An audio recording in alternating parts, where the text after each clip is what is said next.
Shalom. Shalom jemaat Tuhan yang dikasihi. Shalom. Ada sukacita pada pagi hari ini? Amin, amin. Siapa yang bersukacita boleh lambaikan tangannya. Saya rindu Bapak Ibu, saudara-saudara bisa bangkit berdiri. Kita akan memulai ibadah kita pada pagi hari ini. Sebelumnya mari silahkan sapa kiri kanan teman di muka belakang, katakan shalom. Apa kabar? Shalom, shalom, shalom. Shalom, shalom Besti. Haleluya. Baiklah Bapak Ibu, kita akan mulai ibadah kita. Tapi sebelumnya kita akan bersatu di dalam doa. Terlebih dahulu kita akan berdoa. Mari Bapak Ibu kita satukan hati kita berdoa syafaat. Bapak terima kasih, kami mengucap syukur Tuhan buat pagi hari ini. Tuhan Yesus, kami percaya ketika kami ada di tempat ini semua bukan karena kekuatan kami Tuhan, tapi semua karena anugerah Tuhan, kebaikan Tuhan. Sungguh luar biasa Tuhan, berikan kami kesempatan sekali lagi untuk kami boleh beribadah ya Tuhan.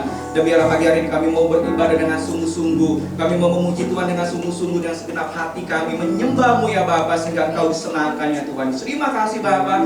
Kami percaya Tuhan, biar pagi hari ini Tuhan Yesus lewat firman yang boleh hamba-Mu Pastor Albert yang akan sampaikan Tuhan. Kami percaya firman Tuhan boleh menjadi rema bagi hidup kami Tuhan. Kami boleh menjadi pelaku-pelaku firman Tuhan. Dan melalui firman Tuhan kami boleh dikuatkan Tuhan, untuk kami boleh menjalani setiap kehidupan kami hari demi hari ini Bapa. Kau urapi hamba-Mu Pak Albert Tuhan Yesus, biar pengurapan Tuhan turun khusus atas hamba-Mu pagi hari ini Bapa. Sehingga setiap apapun yang hamba-Mu boleh sampaikan, itu disampaikan, itu ditanam, tertanam di setiap tanah-tanah yang subur, ialah hati kami ya Bapa. Terima kasih Tuhan Yesus, terima kasih Bapa. Kami juga berdoa Tuhan untuk gembala sidang kami dan juga wakil-wakilnya ya Tuhan Yesus. Kami juga berdoa untuk gembala CK4, juga untuk hamba-Mu Tuhan, gembala kami di tempat ini, Pastor Hengki, beserta keluarga yang ada Bapak. Terima kasih Tuhan Yesus, kami serahkan mereka hamba-hamba-Mu ke dalam tangan-Mu ya Bapak. Kami percaya Kau pakai mereka semakin hari semakin dahsyat, berkenan di depan Tuhan. Di era Pentakosta yang ketiga ini Bapak, untuk menjadi messenger-messenger-Mu ya Bapak. Dan kami percaya melalui hamba-hamba-Mu Tuhan,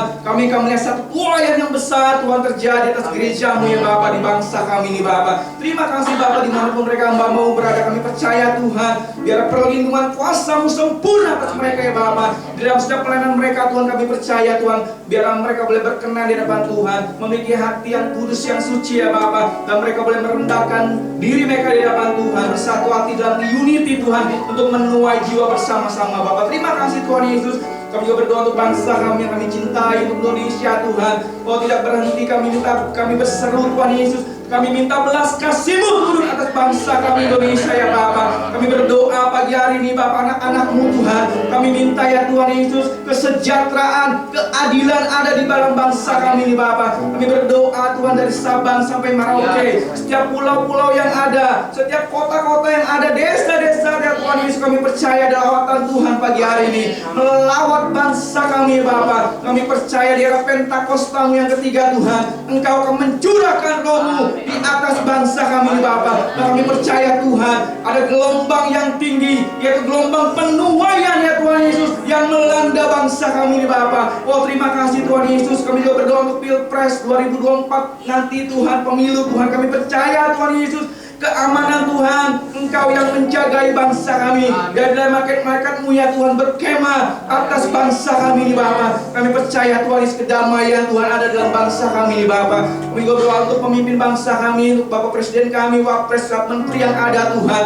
Kami percaya Tuhan Yesus, mereka menjadi alat-Mu ya Tuhan, untuk mereka mensejahterakan kami, mensejahterakan bangsa kami ini Bapak. Engkau pakai mereka ya Tuhan Yesus, biar unity, kesatuan hati Tuhan, ikat lebih erat lagi atas pemimpin kami Bapak. Terima kasih Tuhan Yesus, serahkan mereka semua dalam tangan Tuhan. Bila setiap kami Tuhan yang akan melayani Tuhan, dari worship, singer, imam musik, semua ya Tuhan terlibat pada pagi hingga siang hari ini Bapak. Biar urapan Tuhan turun atas setiap kami. Kami percaya Tuhan, melalui pelayanan kami boleh menyenangkan hati-Mu ya Bapak. Dan melalui pelayanan kami Tuhan, setiap jiwa-jiwa di tempat ini diberkati di dalam nama Tuhan Yesus. Terima kasih Bapak, hisap kami Tuhan, yang kami akan ibadah ya Tuhan Yesus dengan segenap jiwa kekuatan kami. Dengan sungguh-sungguh kami menyembah, memuji nama-Mu ya Bapa. Kami percaya Tuhan akan akan terjadi sesuatu dalam kehidupan kami Bapa. Yang lemah dikuatkan ya Tuhan, yang sakit disembuhkan ya Bapa, yang bersedih Tuhan Kau hibur ya Bapa. Terima kasih Tuhan Yesus, di dalam nama Tuhan Yesus kami berdoa dan kami juga mengucap syukur. Haleluya, sama-sama kita katakan amin. Haleluya. Kita bersama kami mari kita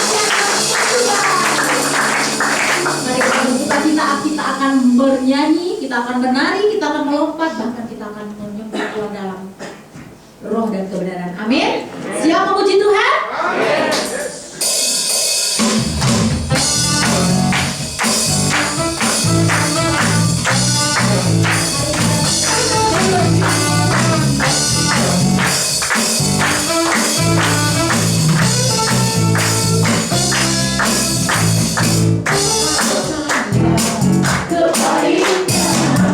Dengan hati bersyukur,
selalu memegang kami, menuntun langkah kami. Terima kasih Bapa. Terima kasih buat kesetiaan-Mu. Haleluya.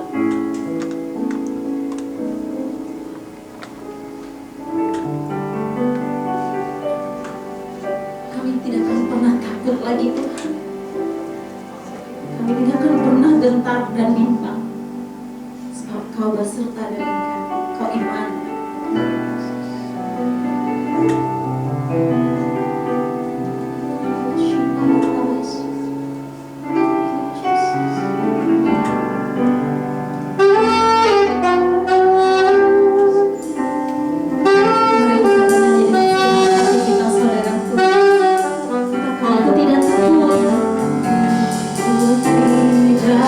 Aku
kita menyembah Tuhan.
Siang hari ini kami bersyukur Tuhan, kami masih boleh beribadah dengan baik di tempat ini.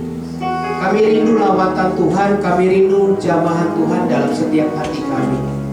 Ada banyak Tuhan Yesus pergumulan yang sedang kami hadapi hari-hari ini. Tetapi kami percaya ketika kami datang kepada Tuhan, Tuhan memberikan kelegaan bagi kami semua.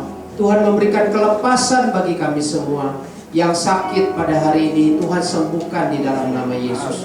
Yang berbeban berat Tuhan hibur dan berikan kekuatan. Yang menemui jalan buntu Tuhan buka jalan di dalam nama Yesus. Terima kasih Tuhan, apapun yang umat-Mu sedang gumuli saat ini Tuhan, apapun Tuhan persoalan mereka, baik keuangan, keluarga, pekerjaan, apapun Tuhan, kami percaya ketika kami datang kepada Tuhan, maka Tuhan akan memulihkan keadaan kami Tuhan, seperti Engkau memulihkan keadaan Sion. Keadaan kami seperti bermimpi Tuhan. Kami percaya Tuhan. Terima kasih Tuhan Yesus. Urapi hamba-Mu yang akan menyampaikan kebenaran firman Tuhan. Biarlah firman Tuhan ini betul-betul tertanam dalam setiap hati kami yang sudah dipersiapkan untuk mendengarkan firman Tuhan. Sehingga firman Tuhan ini betul-betul kami lakukan di dalam kehidupan kami. Kami serahkan ibadah pagi siang hari ini ke dalam tangan Tuhan. Tuhan yang menuntun, Tuhan yang mengurapi kami semua. Terima kasih, kami mau duduk diam dan kami terima firman Tuhan dengan sukacita. Di dalam nama Tuhan Yesus kami berdoa. Haleluya. Sama-sama katakan amin. Shalom semua. Silakan duduk saudara terkasih di dalam Tuhan. Nah saudara terkasih di dalam Tuhan, puji Tuhan sampai dengan hari ini kita semua dalam keadaan baik. Amin.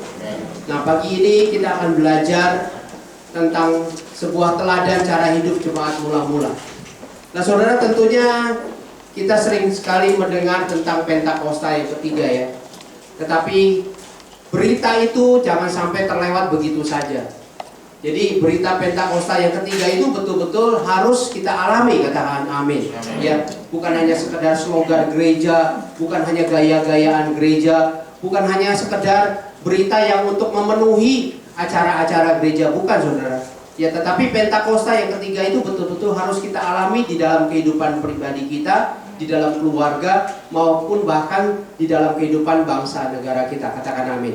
Nah, saudara terkasih di dalam Tuhan, pagi ini kita akan melihat ya teladan dari cara hidup jemaat mula-mula. Apa yang terjadi sebetulnya ketika jemaat mula-mula itu mulai terbentuk pada saat zaman Tuhan Yesus.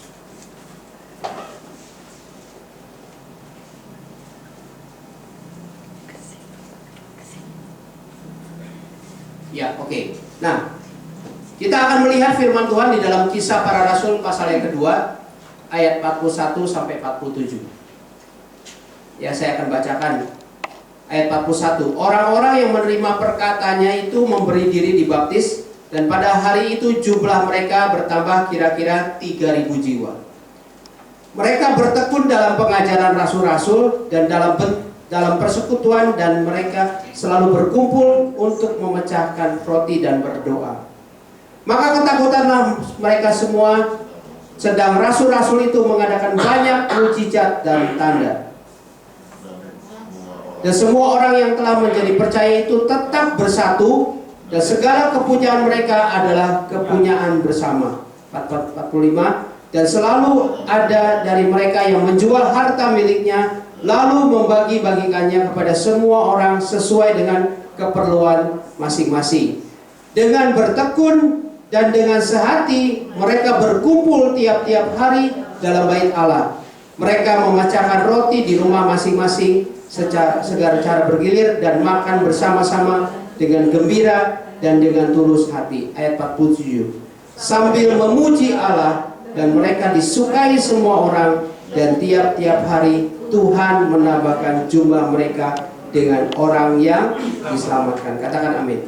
Nah, saudara terkasih di dalam Tuhan, kita perlu memahami bahwa gereja lahir sejak peristiwa Pentakosta.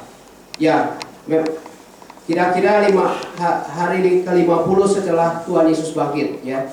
Kalau dihitung itu kira-kira tahun 30 sampai 34 Masehi.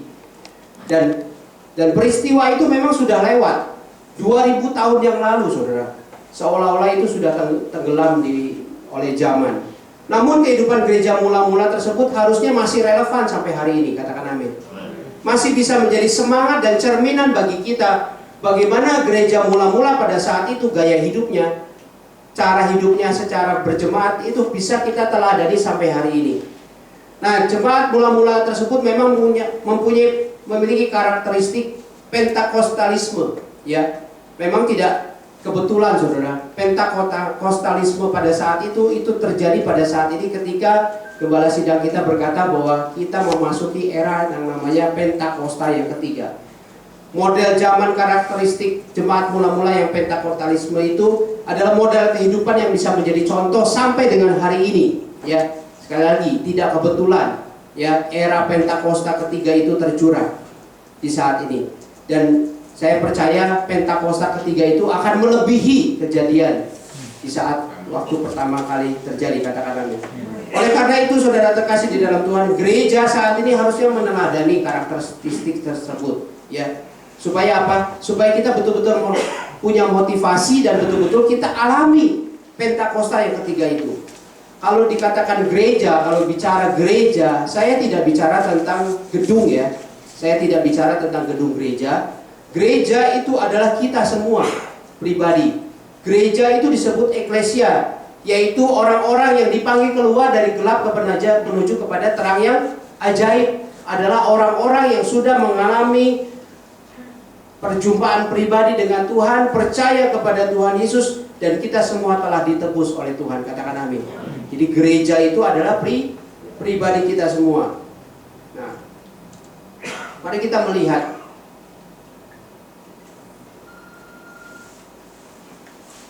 ya, oke. Karakteristik Pentakostalisme gereja mula-mula itu sekali lagi saya katakan masih relevan sampai hari ini.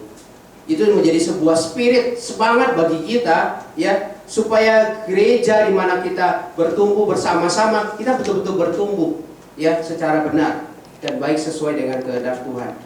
Nah, sekarang kita melihat sebetulnya apa ciri-ciri karakteristik gereja Pentakostalisme tersebut yang dimiliki oleh gereja mula-mula, dan itu bisa dicerminkan dan diteladani oleh setiap kita sebagai insan-insan gereja masa kini. Mari kita lihat satu persatu. Nah, 7 ciri dari karakter gereja mula-mula. Di dalam Kisah pasal yang kedua ayat 41 berkata demikian.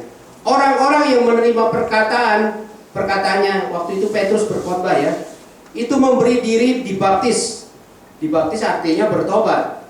Dan pada hari itu jumlah mereka bertambah berapa? 3.000 jiwa. Mungkin itu adalah sebuah peristiwa penuaian yang besar pada saat itu, ya.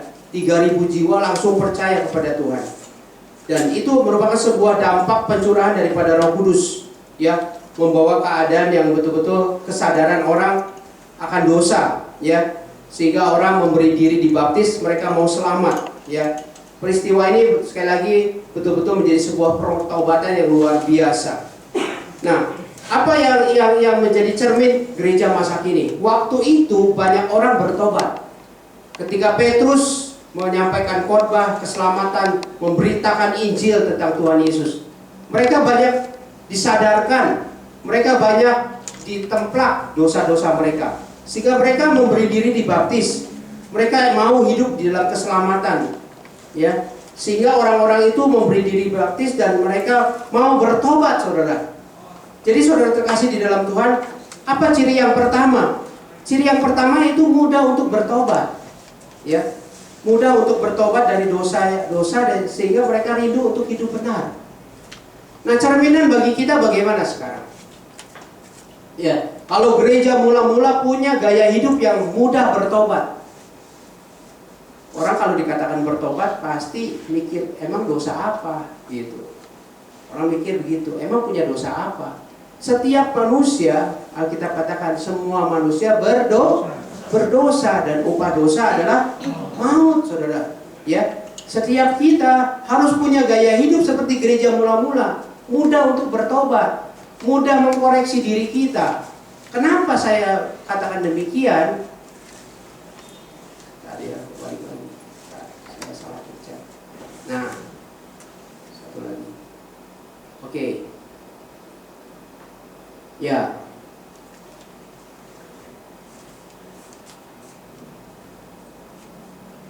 Nah, lebih baik bertobat sekarang daripada nanti kena penghakiman Tuhan. Di dalam Yesaya pasal yang ke-9 itu diceritakan bagaimana orang-orang dihukum oleh Tuhan. Hanya orang-orang yang diberikan tanda T, ya, itu tanda dari Tuhan bahwa orang itu diselamatkan. Orang-orang yang diberi tanda T itu adalah orang-orang yang takut Tuhan. Mereka mau hidup benar. Tapi orang sisanya, orang-orang yang tidak mau hidup benar, tidak mau takut Tuhan, tidak mau bertobat, hasilnya mereka dimusnahkan, saudara. Nah, di dalam perjanjian baru dikatakan dalam Ibrani 3 ayat 15. Tetapi apabila pernah dikatakan pada hari ini, jika kamu mendengar suaranya, janganlah apa? Keraskan hatimu seperti dalam kegeraman. Setiap kita punya Roh Kudus, katakan amin. Ya, Roh Kudus kadang mengingatkan kita tentang dosa, tentang hal-hal yang mungkin tidak sesuai dengan kehendak Tuhan. Dalam hati kita nggak enak. Ada suara-suara yang bilang itu dosa loh, itu tidak benar, itu salah, itu melanggar. Nah, itu yang dimaksudkan dengan pada hari ini jika kamu mendengar suaranya. Suara siapa yang dimaksud? Ya, suara Roh Kudus. Betul? Ketika kita mendengar teguran itu, kita cepat-cepat bertobat, saudara.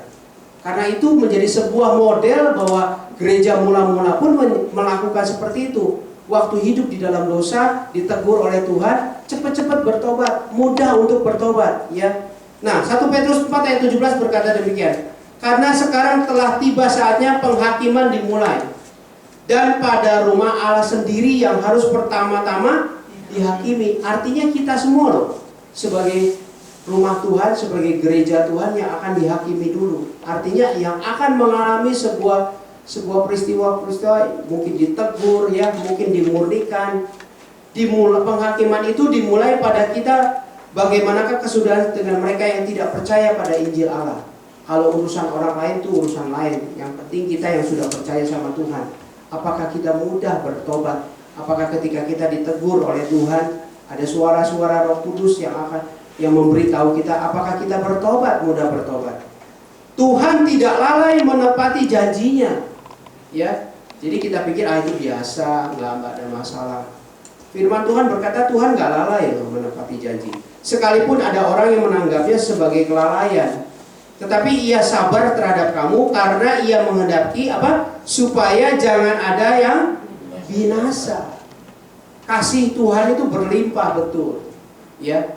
Tetapi Tuhan itu, kesabaran Tuhan itu jangan kita anggap sebagai hal yang kelalaian Tuhan. Tapi Tuhan itu mau supaya kita jangan binasa, melainkan supaya semua berbalik dan bertobat, katakan amin. Jadi ciri pertama daripada jemaat mula-mula itu bertobat. Nah, mereka punya kesadaran. Paling tidak ada 4 kesadaran tentang diri sendiri. Ya, kita mesti punya nih 4 kesadaran tentang diri sendiri supaya kita bertobat. Yang pertama apa? Semua orang pasti berbuat dosa. Betul nggak? Setuju nggak?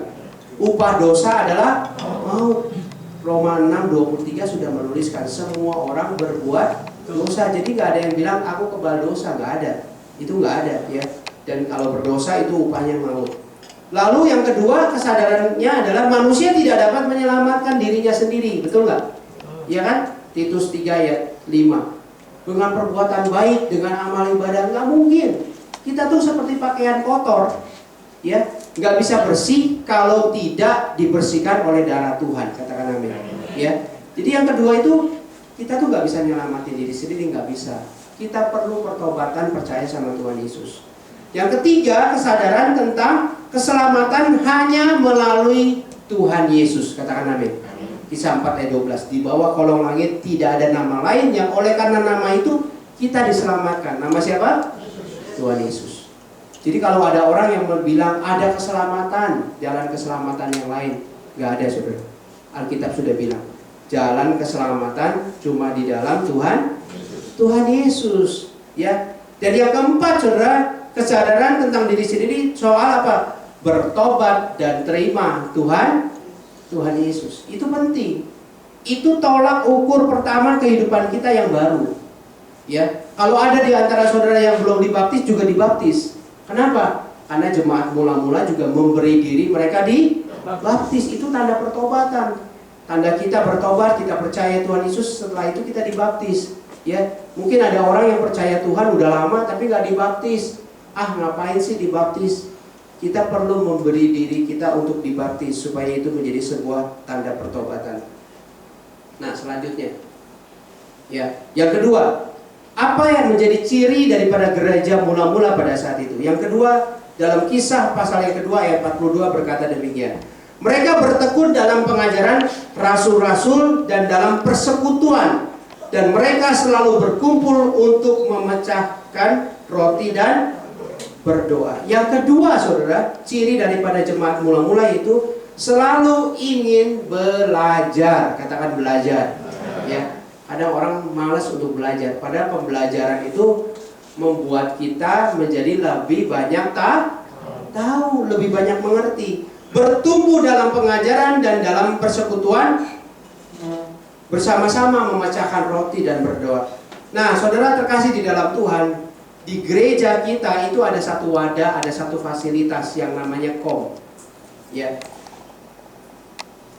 Kehidupan orientasi melayani, yaitu KOM. Kita belajar tentang bagaimana kita dapat mengenal Tuhan. Siapa Tuhan itu? Siapa itu Roh Kudus? Ya. Apa itu karunia? Kita belajar di situ.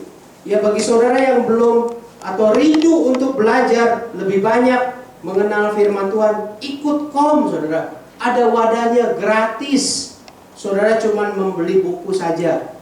Dengan demikian, hidup saudara akan diperlengkapi lebih banyak tahu tentang Tuhan. Dan lebih banyak tahu tentang Tuhan, saudara akan lebih rindu untuk mengenal Tuhan. Percaya deh. Di Alkitab itu ada satu cerita, ya. Ketika ada satu rumah, ya, dibersihkan. Lalu sudah bersih. Lalu iblis keluar dari rumah itu. Lalu sekali-kali dia lihat rumah itu. Rumah itu masih kelihatan bersih, kosong. Lalu iblis bilang gini, kita balik yuk ke rumah itu. Rumah itu bersih. Dia akan memanggil 7 roh yang lebih jahat untuk mengisi rumah itu. Dan keadaan orang itu akan lebih buruk sebelum dibersihkan. Artinya begini, kalau saudara sudah terima Yesus sebagai Tuhan dan Juru Selamat, artinya saudara sudah dikuduskan, disucikan. Kehidupan saudara baik, kehidupan saudara sudah dibersihkan. Baik. Benar. Tapi kalau saudara tidak isi kehidupan saudara dengan pengetahuan tentang Allah, tidak belajar, tidak suka baca firman, tidak mengisi kehidupan saudara, itu ibarat seperti rumah itu yang kosong. Waktu saudara bertobat, iblis gak suka. Kenapa? Dia diusir dari hidup saudara, betul gak? Saudara sudah milik Tuhan. Tapi ketika saudara hidup sudah bersih, lalu iblis lihat, wih, anak Tuhan sekarang. Iblis mau lihat ke dalam hidup saudara bagaimana. Ternyata kosong. Saudara cuma terima Yesus sebagai Tuhan dan Juru Selamat, setelah itu saudara nggak pernah belajar. Yang penting sekali selamat tetap selamat, kan udah percaya Yesus. Apa yang terjadi? Keadaan saudara bisa lebih buruk. Iblis akan merasuk hidup saudara dan membawa 7 roh yang lebih jahat lagi. Artinya hidup saudara akan lebih buruk dari sebelum saudara bertobat. Begitu tragis, saudara. Kenapa pembelajaran itu penting bagi setiap kita? gereja Tuhan untuk memperlengkapi kita, untuk supaya kita bisa lebih mengenal Tuhan Yesus. Nah, kalau kita melihat bahwa kom itu adalah kehidupan orientasi melayani, kita pikir, aduh, mana mungkin saya jadi pendeta, mana mungkin saya jadi pengerja. Saudara, melayani itu bukan harus jadi pendeta, harus jadi pengerja gereja, enggak. Melayani itu bisa di mana saja dan bisa jadi apa aja. Katakan amin. Ya, itu melayani itu nggak bisa harus nanti Pak Heki saya harus melayani jadi seorang pengerja ya. Kalau saudara tidak terbeban jadi pengerja, ya nggak usah jadi pengerja, tapi tetap saudara bisa melayani, betul nggak? Ya, melayani itu bukan konteksnya harus jadi pejabat gereja, tidak gitu loh. Karena itu kita bisa melayani dimanapun. Nah, bentuk balasan kasih Tuhan atas hidup kita itu kita melayani, saudara. Ya, dapat dalam bentuk apapun. Kalau saudara misalnya saya cuma ibu rumah tangga, gimana saya melayani? Bisa melayani. Ya, kalau kita bisa memasak, ya, untuk menjadi berkat bagi orang, itu juga melayani. Melalui masakan kita, orang bisa, pintar ya ibu memasak.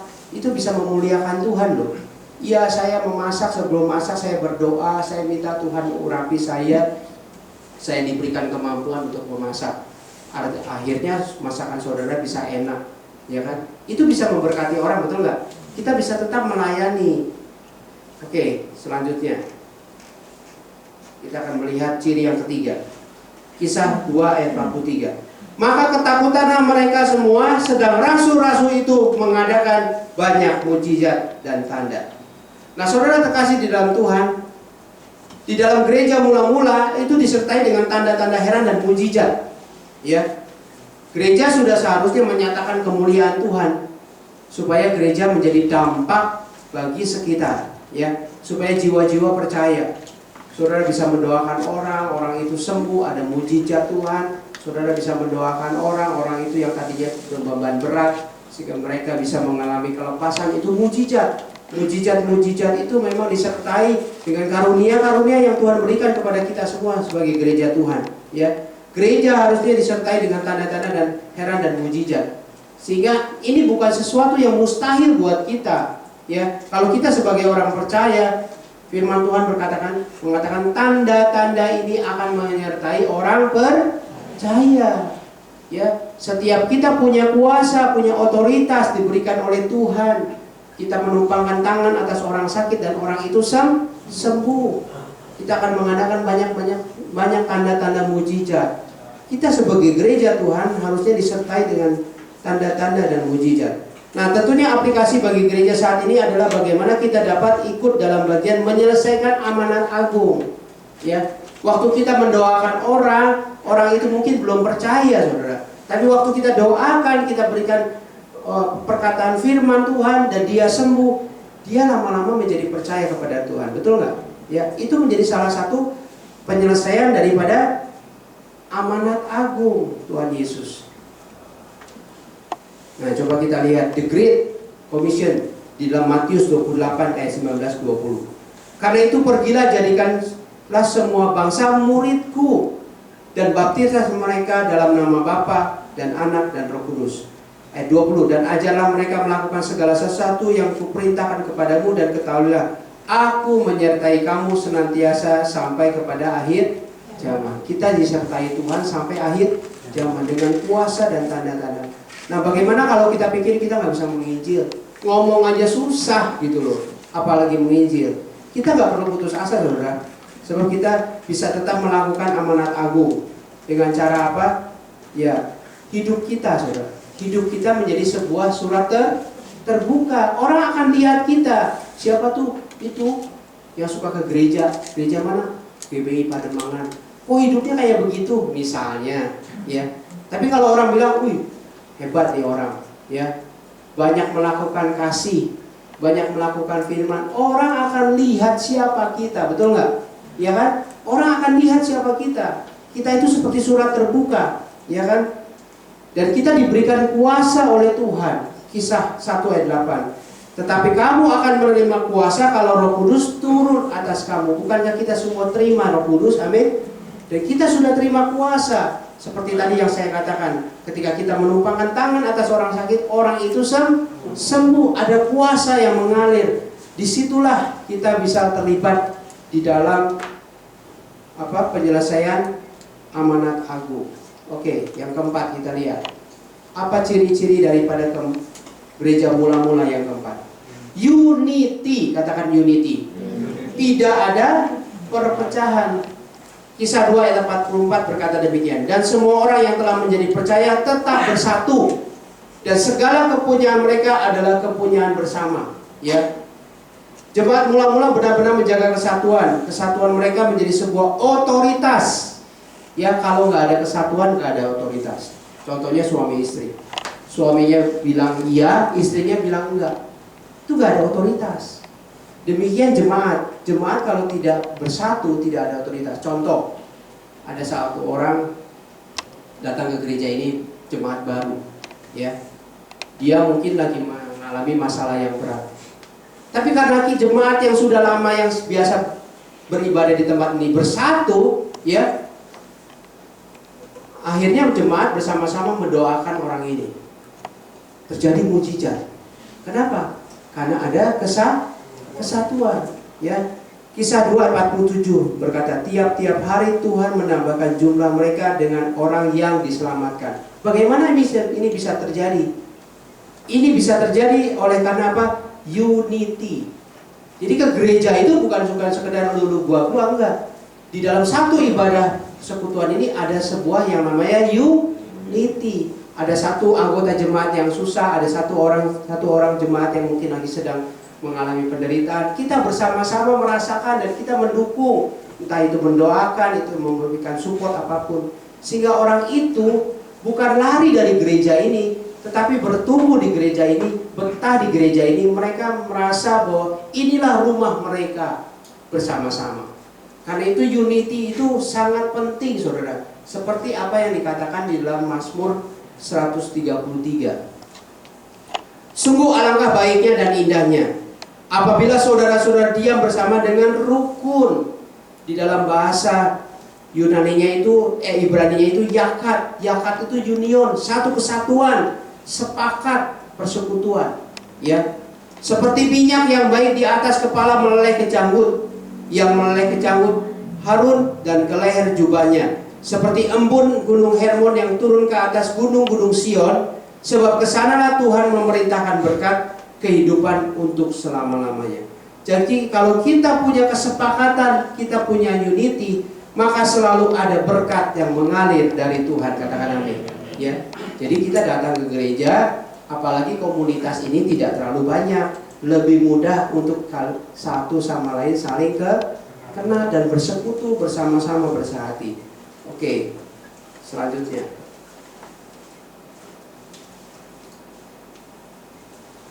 Ciri yang kelima adalah saling mengasihi dan bermurah hati.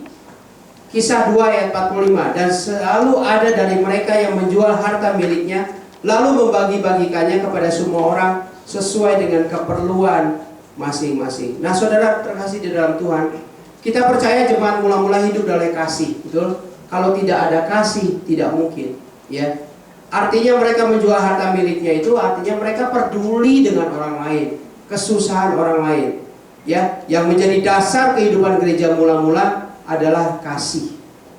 Nah, saudara di dalam Tuhan, 1 Korintus 13 ayat 1 berkata demikian. Sekalipun aku dapat berkata-kata dengan semua bahasa manusia dan bahasa malaikat, tetapi jika aku tidak mempunyai kasih, aku sama dengan gong yang berkumandang dan canang yang gemerincing. Tong kosong nyari bunyinya. Ya. Demikian ketiga hal ini, yaitu iman, kita punya pengharapan dan kasih. Dan yang paling besar diantaranya adalah kasih. Jadi kalau kita berkumpul, kita mesti punya kasih. Kalau kita nggak punya kasih, saudara, kita nggak mungkin, ya, bisa bermurah hati, bisa peduli dengan sesama. Jadi kita ingat bahwa aplikasi kasih di dalam gereja itu sebetulnya harusnya nyata. Dan ada 3 tugas dari gereja. Ya, aplikasi kasih dalam gereja adalah 3 tugas gereja yang utama. Yang pertama marturia. Marturia itu tadi bersaksi. Ya, kita suratan hidup. Semua orang lihat kita. Ya, gereja yang menjalankan fungsinya untuk menjadi saksi bagi dunia, dan kesaksian tersebut dibaca oleh semua orang. Ya, itu tugas gereja. Sekali lagi, gereja bukan bicara gedung, tapi gereja adalah bicara pribadi, lepas pribadi. Kita harus jadi saksi bagi orang. Yang kedua, diakonia. Itu yang mendasari pelayan diakonia kita adalah kasih. Kita bisa memperdulikan orang yang susah, ya. Kita bisa memberi, kita bisa melayani. Itu diakonia. Dan yang ketiga, kainonia. Kainonia itu ini, persekutuan ini, ya, persahabatan, kebersamaan, ya, dengan tujuan meningkatkan iman percaya. Salah satu contoh bentuk kainonia adalah berkumpul dalam persekutuan sambil memecahkan roti.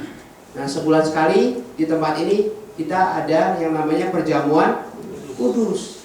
Jadi kita bersama-sama bersekutu di dalam satu persekutuan ini. Ya, oke. Itu yang kelima. Kita melihat yang keenam. Apa ciri yang keenam dari gereja mula-mula? Bertekun dan sehati dalam berdoa, memiliki persekutuan roh yang sehat. Dengan bertekun dan dengan sehati mereka berkumpul tiap-tiap hari dalam bait Allah. Mereka memecahkan roti di rumah masing-masing secara bergilir dan makan bersama-sama dengan gembira dan dengan tulus hati. Saudara, mereka berkumpul tiap-tiap hari bergilir, ya, dengan sukacita dan mengadakan perjamuan kasih. Nah, kita melihat di dalam gereja kita ada yang namanya KUL. Kalau dulu namanya FA, Family Altar.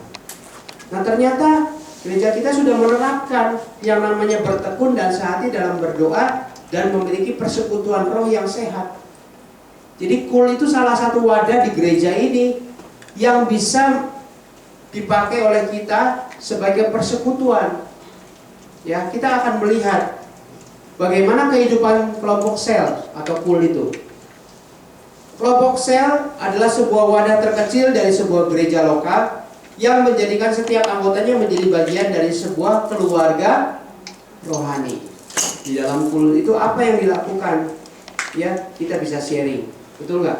Kita bisa bagi cerita, kita bisa saling mendoakan, kita bisa belajar firman di situ. Saudara sedang berkeluh kesah, saudara sedang banyak persoalan, ya, mau curhat kadang-kadang ke siapa? Ya, mungkin ke suami istri, kadang-kadang suka sungkan juga, ya. Tapi kita punya KUL, kita punya komunitas kecil yang kita bisa bagi di situ. Nanti rahasia saya terbongkar. Saudara, sebagai jemaat Tuhan di dalam gereja, tadi kita sudah belajar, kalau kita punya kasih, kita tidak akan menghakimi orang lain, betul? Kalau kita punya kasih, kita nggak akan cerita-cerita masalah teman kita. Ya, kalau kita punya kasih, kita menutupi apa yang menjadi kehidupan dia, kelemahan dia, kita tutupi. Kita bukan jadi ember bocor, ya, ngegosip, tahu kesalahan orang lain, tahu kejelekan orang, kita ceritain. Itu kita nggak punya kasih namanya, katakan amin. Ya, tapi waktu di KUL, segala beban berat kita bisa setidaknya cerita, saudara. Saya besar dengan KUL. Dulu waktu pertama kali masuk gereja ini, itu masuk komunitas yang namanya FA. Ya, kita kumpul sama-sama saling doa, saling sharing, ya, saling kita berbagi cerita. Kita bisa mencurahkan isi hati kita yang kita percaya, ya. Kita harus saling percaya, disitulah kita bisa meringankan beban kita masing-masing. Katakan amin. Nah, kenapa kita butuh komunitas? Yang pertama, kita butuh teman. Betul nggak? Ya, kita nggak bisa hidup sendiri. Tidak ada yang bisa hidup sendiri tanpa teman. Betul? Yang ketiga, melalui komunitas kita bisa saling membagi kehidupan, membantu meringankan beban hidup orang lain. Ya. Yang keempat, kita sejujurnya perlu yang namanya pembimbing. Gak ada orang sempurna, gak ada. Saya sendiri pun perlu pembimbing. Jadi ketika kita memerlukan pembimbing, kita bisa datang. Tentu orang yang kita percayai dan yang dipercayai juga harus menjaga kepercayaan rahasia kita semua, sehingga kita di situ bisa bertumbuh, dibimbing. Nah, saudara terkasih di dalam Tuhan, ada satu film yang namanya Castaway yang dibintangi oleh Tom Hanks. Ceritanya intinya dia terdampar di sebuah pulau, ya, tanpa ada orang lain. Dia bertahan, dia coba bertahan, lama-lama dia stres. Kenapa? Gak ada orang yang bisa diajak bicara. Dia menemukan sebuah bola, akhirnya bolanya dia lukis seperti wajah manusia, dan dia berkomunikasi dengan bola itu. Saudara bisa bayangkan, ya. Begitu dia sampai ke pulau itu, mungkin 1-2 hari gak berasa, seminggu, sebulan, setahun, dia akan berasa. Karena itu Tuhan berkata dalam Kejadian 2 ayat 18, tidak baik kalau manusia itu seorang diri. Betul nggak? Semua orang tuh butuh teman, semua orang butuh komunitas. Sekarang bagaimana banyaknya komunitas? Ada komunitas sepeda, ada komunitas macam-macam. Kenapa mereka bentuk itu? Mereka bisa berinteraksi, betul nggak? Mereka bisa saling berbagi, apapun mereka bisa lakukan di situ. Nah, itulah bukti bahwa manusia itu tidak bisa hidup sendiri. Kita punya kul, ya, punya wadah kul. Saudara pergunakan dengan baik. Saudara manfaatkan kul itu dengan baik. Demi apa? Demi kebaikan kita semua. Kita bisa bertumbuh di situ. Apa yang bisa kita dapatkan dari kul? Kita bisa dapatkan pengajaran tentang firman Tuhan, ya, khususnya. Kalau kita nggak mengerti, kita baca firman kita nggak mengerti. Ya, mau tanya Pak Hengki mungkin nggak ada waktu, ya kan? Kapan ketemunya nggak tahu. Kita bisa lewat kul, kita bisa sharing di situ. Saya nggak mengerti, ada pembimbing kul, ada ketua kulnya. Kita bisa tanya, kita bisa rembukan, kita bisa buka Alkitab, kita bisa gali bersama-sama di situ. Sehingga apa? Rohani kita bertumbuh, betul nggak? Dan itu salah satu bentuk dari pembelajaran yang kita lakukan. Oke. Yang terakhir, apa yang menjadi ciri-ciri jemaat mula-mula? Kisah 2 ayat 47. Sambil memuji Allah dan mereka disukai semua orang, dan tiap-tiap hari Tuhan menambah jumlah mereka dengan orang yang diselamatkan. Nah, saudara, yang ketujuh apa? Ciri daripada gereja mula-mula. Sikap antusias dalam beribadah. Bukan cuma antusias, saudara, tapi adanya kesungguhan dalam menjalankan ibadah. Ini saya kasih catatan, God oriented, not yourself. Nah, saudara sering orang lihat orang selfie kan? Selfie ya, pakai handphone sendiri. Itu fokusnya siapa? Diri sendiri. Nah, kalau ke gereja jangan fokus diri sendiri. Katakan amin. Gereja bukan tempat untuk fokus buat diri sendiri. Gereja adalah tempat untuk fokus kepada Tuhan. Dan ibadah hari Minggu bukan sekedar rutinitas karena hari Minggu kita harus ke gereja, bukan. Hari Minggu adalah tanda hari kemenangan. Saudara camkan tuh.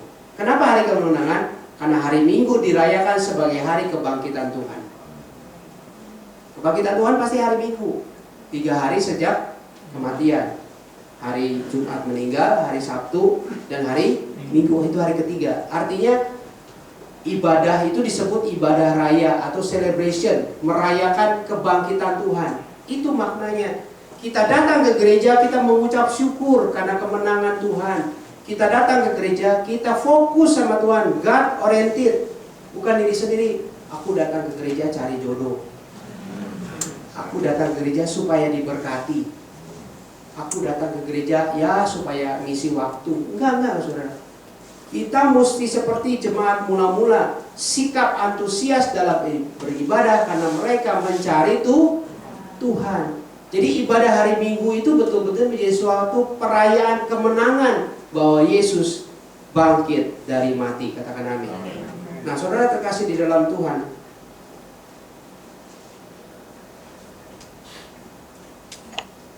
nah, kemudian hati dan kesungguhan kita dalam beribadah serta sikap kita yang selalu bersyukur kepada Tuhan adalah akan membuahkan hasil yang baik bagi kehidupan kita. Kenapa? Kita bersyukur.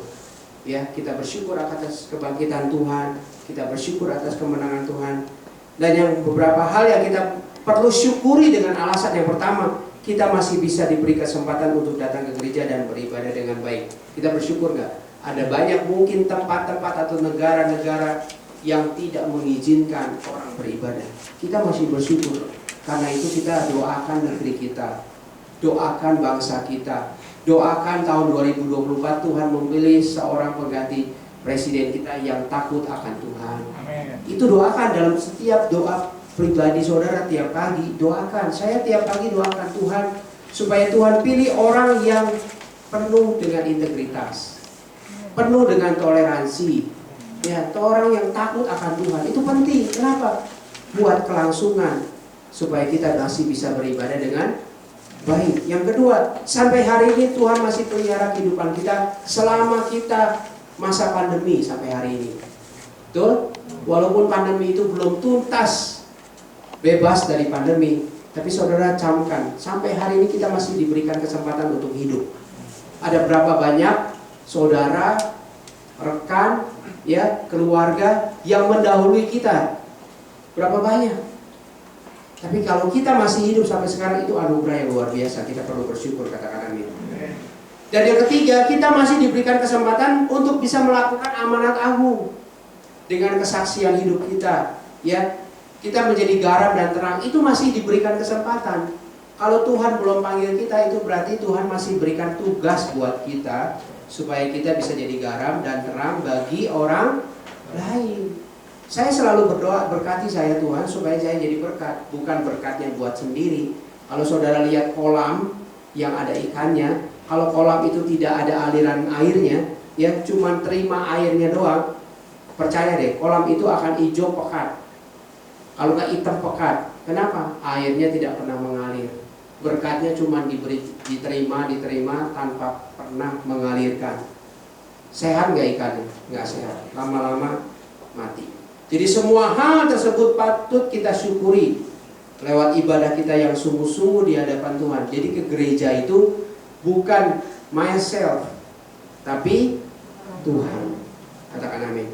Nah, saudara terkasih dalam Tuhan, demikianlah 7 ciri karakter jemaat mula-mula yang kita bisa teladani, ya, dalam kehidupan kekristenan kita. Ya, terutama dalam kehidupan berjemaat, agar kerohanian kita betul-betul bertumbuh. Ya, dengan demikian saudara, kita sudah melakukan hukum yang terutama dan yang utama, seperti apa yang Tuhan Yesus katakan dalam Matius 22 ayat 36 sampai 40. Guru, hukum manakah yang terutama dalam hukum Taurat? Jawab Yesus kepadanya, kasihlah Tuhan Allahmu dengan segenap hatimu, dengan segenap jiwamu, dan dengan segenap akal budimu. Katakan amin. Waktu kita beribadah, waktu kita hidup, kita mengasihi Tuhan dengan sungguh-sungguh. Itulah hukum yang terutama dan yang pertama. Yang kedua, dan hukum yang kedua yang sama dengan itu, kasihlah sesamamu manusia seperti dirimu sendiri. Dalam satu perkumpulan jemaat, kita bisa bersama-sama terserap di dalam pool, bisa saling berbagi satu sama lain.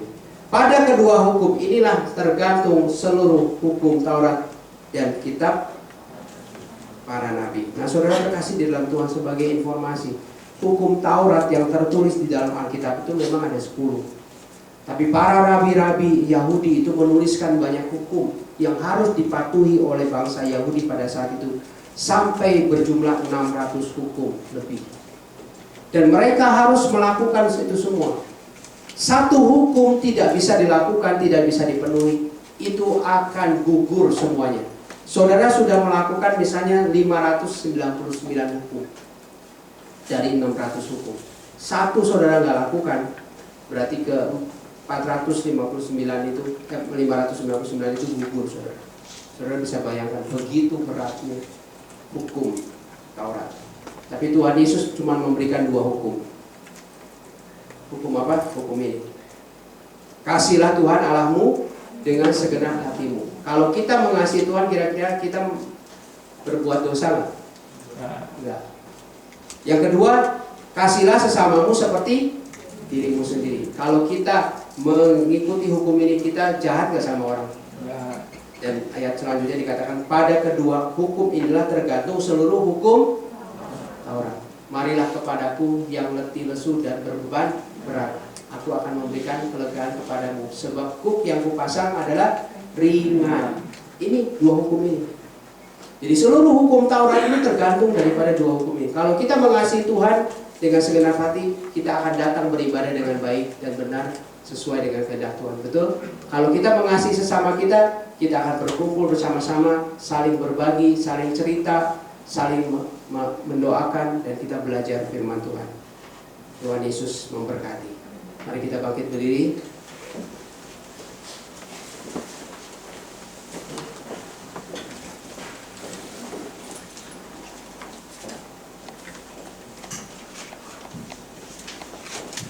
Mungkin suami itu bisa bantu saya menyanyikan satu lagu.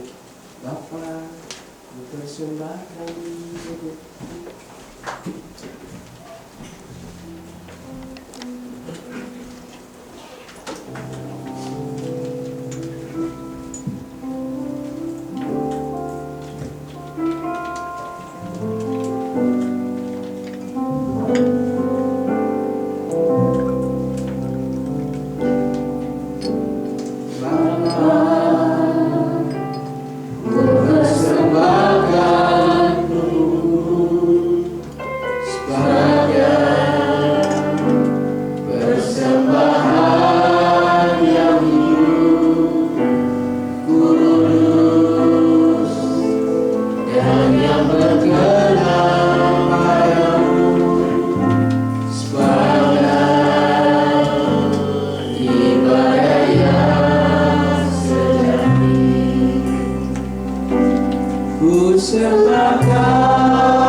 Semakin berkenan di hadapan Tuhan.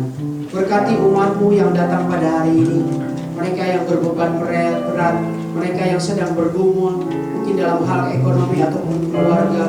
Kami berdoa di dalam nama Yesus supaya Tuhan menolong, Tuhan memulihkan, Tuhan memberkati di dalam nama Yesus. Yang sakit Tuhan sembuhkan di dalam nama Yesus. Kami percaya Tuhan, ketika kami berkumpul bersehati bersama-sama dan berdoa, kami percaya ada kuasa Tuhan yang mengalir, ada kuasa Tuhan yang membebaskan dan memulihkan kami semua. Terima kasih Tuhan Yesus. Ajar kami untuk tetap setia kepada Tuhan, mengasihi Tuhan dengan segenap hati kami, dan mengasihi sesama kami seperti kepada diri kami sendiri. Terima kasih, berkati umat-Mu Tuhan Yesus. Apapun profesi mereka, Tuhan buat berhasil dan beruntung. Berkati gereja Pademangan ini juga. Tuhan tambahkan jiwa-jiwa. Semakin hari semakin banyak orang yang datang di dalam nama Yesus. Semakin hari banyak orang yang mencari Tuhan. Berkati gembala di tempat ini, Pak Heki, Ibu Noni dan seluruh keluarganya. Berkati seluruh daripada pengerja-pengerja yang ada. Tuhan berikan kesatuan hati, Tuhan berikan berkat melimpah dalam nama Yesus. Terima kasih Tuhan, materaikan setiap firman-Mu di dalam nama Tuhan Yesus. Haleluya. Amin. Amin.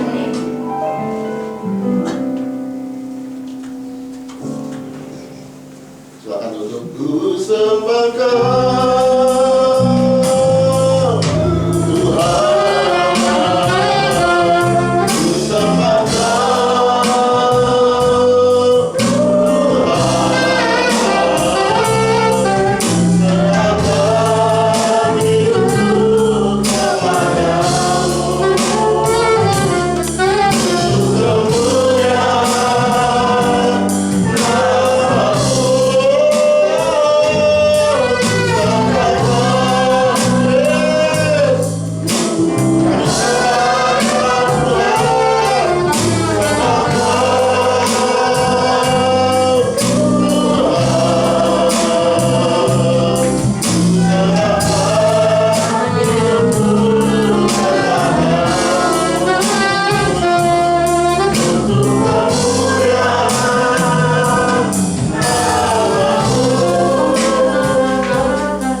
yang besar, Engkau Allah yang ajaib buat hidup kami.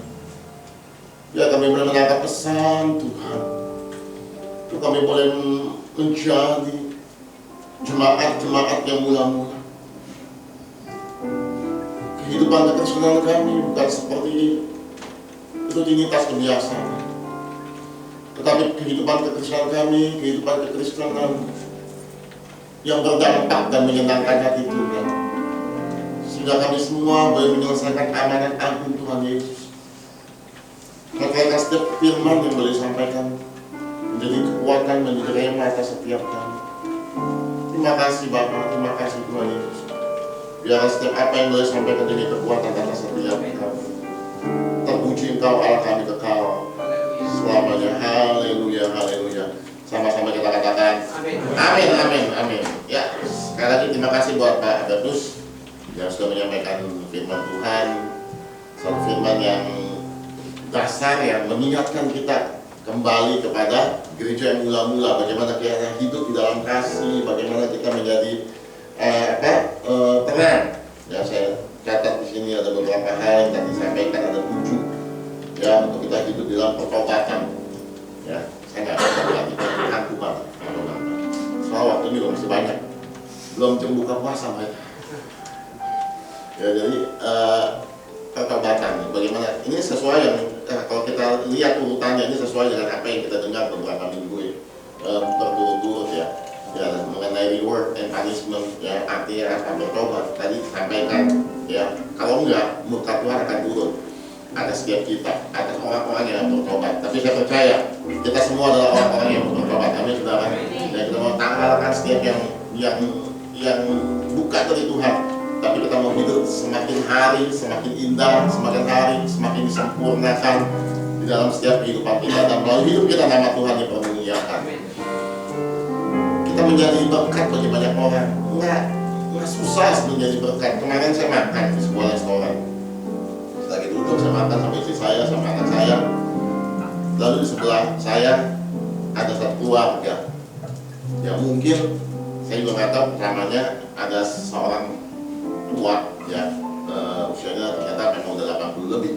Ternyata mereka sedang merayakan hari ulang tahun sang opa. Jadi waktu kita lagi ngobrol-ngobrol, makanan saya belum dikirim ya, belum siap gitu istilahnya. Mereka repot nih foto-foto. Akhirnya saya menawarkan diri, mau saya fotoin, ya kan? Oh ternyata Bapak Gembala, kaget saya. Ya dia kan pakai masker, saya juga nggak tahu. Ya kan, saya hanya mau yang saya katakan, kecil apapun kita mau melakukan kebaikan buat orang lain. Jadi waktu itu saya tawarkan, mau saya fotoin nggak? Ya susah-susah pakai tripod, pakai apa? Jadi saya fotoin, saya bilang. Ternyata dia langsung nanya, Bapak Gembala ya? Wah saya kaget juga. Ya kan? Oh iya, saya bilang. Ternyata itu worship leader. Satu set dulu. Dia udah nggak sana juga. Dia juga nggak kenal nama saya, dia lupa. Ya, akhirnya kita ngobrol bincang. Ya kan, dia worship leader, dia juga tanya nama saya. Ya, dia cuma tahu saya Gembala.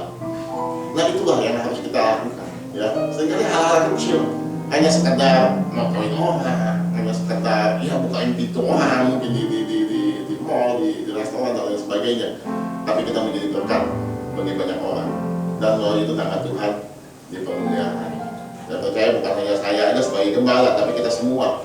Ya sekali lagi, gembala itu hanya jabatan. Gembala itu nggak ada apa ya, saya mau katakan sama semua kita. Gembala itu hanya jabatan secara organisasi, tetapi kita semua adalah orang-orang yang telah dipanggil, dipilih Tuhan untuk melakukan apa yang menjadi apa yang menjadi harus yang kita lakukan atas setiap kehidupan kita. Saudara, biar firman hari ini mengingatkan buat setiap dari kita, ya untuk kita sama-sama bertumbuh, kita ada form, ya apalagi sekarang sebenarnya gampang ya, masih online ya, waduh masih online, ya nggak perlu pergi, nggak perlu bensin, nggak perlu parkir, ya online, ya jadi kalau ada yang mau daftar, ya dan kita akan online. Dan selanjutnya memberi, tadi dikatakan Pak Bertus, ya memberi, ya memang itu bagian kita. Jadi saya setiap bulan kan saya katakan kita mesti bagi nasi bungkus. Nah kemarin sempat kehabisan akal juga ya, berbagi nasi bungkus nih kemana aja nih, bingung. Ya, gue bingung nih kebagi mana aja. Ya kan bagi ini kayaknya udah terima ini. Akhirnya saya dapat hikmah. Ya hari ini kita mulai bagi juga. Jadi saya bagi kepada gereja yang kecil, gereja yang kekurangan. Saya bagi nasi bungkus, suruh dia bagi ke sekelilingnya atas nama gereja dia. Artinya apa? Kita memberkati sekaligus dua tempat. Ngerti ya? Kita berkati gereja itu, dan gereja itu kasih lagi ke sekitarnya. Gereja itu juga menjadi berkat bagi banyak orang. Ya, jadi hari ini tadi udah pesen makanan ya. Bagi siapa yang mau ikut ambil bagian silakan, nanti pulang boleh menabur. Nih saya buat nasi bungkus kita setiap bulan. Ya, jadi kemarin udah kehabisan gaya nih, mau bagi kemana lagi? Oke, saya dapat ide, kita bagi ke gereja yang kecil. Pak, kita ada nasi bungkus Pak, sekian. Mau nggak Pak dibagikan? Oh ya mau. Bagian Pak, nanti diambil di gereja, dibagikan. Ya kan? Ini bagi atas nama siapa? Udah gereja Bapak aja, Bapak bagikan. Ya kan? Sehingga orang sekitar kan melihat, oh gereja ini juga berdampak juga. Ya mungkin aja dia juga mau memberikan, tapi mungkin keterbatasan dana dan lain sebagainya. Akhirnya kita berikan itu dan itu menjadi berkat. Ya, itulah yang harus kita lakukan hari-hari ini. Saya percaya, ya, kalau kita lakukan apa yang di bagian Tuhan, Tuhan akan melakukan apa yang menjadi bagian kita. Nama Tuhan dipermuliakan atas setiap kehidupan kita. Yuk kita bangkit berdiri, kita akan selesaikan ibadah kita siang hari ini. Ku sembah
ini doa kami Tuhan.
kasih Bapa, biar kami menjadi jemaat-jemaat mula-mula Tuhan. Kami menjadi 7 ciri Tuhan sebagaimana jemaat mula-mula, sehingga hidup kami sungguh-sungguh kekesanan kami, kekesanan yang ajaib, yang luar biasa bersama dengan Tuhan.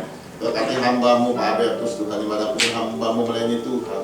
Nama Tuhan dipermuliakan dimanapun hamba-Mu melayani Tuhan. Biar penyertaan Tuhan, kuasa Tuhan turun mengalir atas setiap kehidupan hamba-Mu ini Tuhan. Berkati istri, berkati anaknya, berkati keluarga besarnya Tuhan, berkati seluruh kehidupannya Tuhan, pelayanannya, semuanya Tuhan di dalam kendali Tuhan.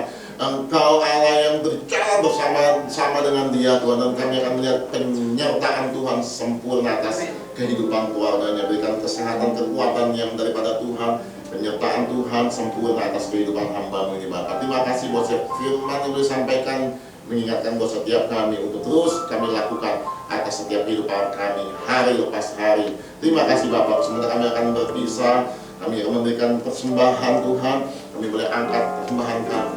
Oh Rabasyakanda ya Rabasyanda ya Rabasyanda ya Rabasyakanda ya Rabasyanda ya Rabasyanda. Tuhan, kami mau taat Tuhan, kami mau percaya setiap janji Tuhan. Di tengah-tengah mungkin masa-masa yang sulit orang dunia katakan, tetapi kami tidak hidup oleh karena apa kata dunia, kami tidak hidup apa kata orang, tapi karena hidup karena firman Tuhan.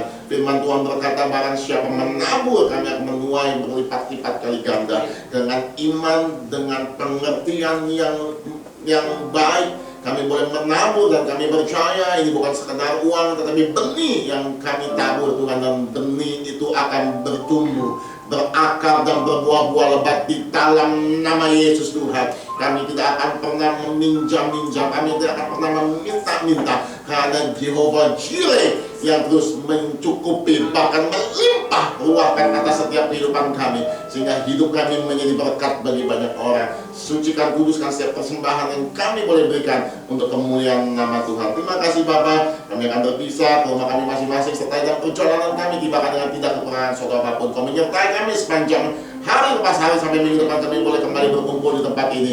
Engkau berkati mereka semua Tuhan, buat setiap apapun yang mereka kerjakan, apapun yang mereka lakukan. Nama Tuhan senantiasa dipermuliakan, dan berkat Allah mengalir turun atas setiap mereka Tuhan. Mereka menjadi berkat bagi banyak orang dimanapun mereka berada, di tempat kerja, di kampus, di sekolah, dimanapun mereka berada. Nama Tuhan dipermuliakan atas setiap kehidupan mereka. Terima kasih Bapa, terima kasih Tuhan. Kami siap untuk terima berkat yang daripada Tuhan. Mari kita angkat dua tangan kita. Kasih-kasih lagu Allah. Terimalah berkat kasih sukacita damai sejahtera daripada Allah Bapa. Di dalam anak itu Tuhan mengasih kita Yesus Kristus Tuhan, dan persoalan penghiburan yang manis Roh Kudus menyertai kita mulai hari ini sampai kita datang Yesus kedua kali menjemput kita di awan-awan yang permai, bahkan sampai selama-lamanya. Kita yang percaya dan terima berkat sama-sama katakan amin. Amin. Tuhan Yesus berkati.